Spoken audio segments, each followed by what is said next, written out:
Boyesen is a name that's been around for years.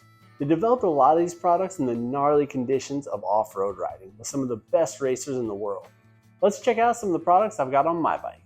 They're precision machined to help perfectly keep out the dirt and moisture. These covers are individually surfaced and inspected to ensure perfect fit on your bike.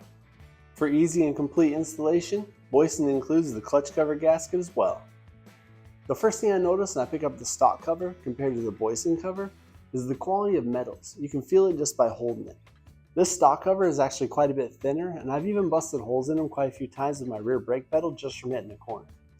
This Boyesen one is a lot better built, it's definitely thicker, and not only is it thicker, but it's even lighter than the stock cover. Another thing I like about these is the coating. The stock one has a slick outside cover and it's actually painted so it wears off fast and kind of looks beat up pretty quick. But this one, it's actually got a rough coating so it sticks to your boots a little bit better. Also, this coating is not going to wear off like the stock paint. I hope you enjoyed this video on the Boyesen clutch covers.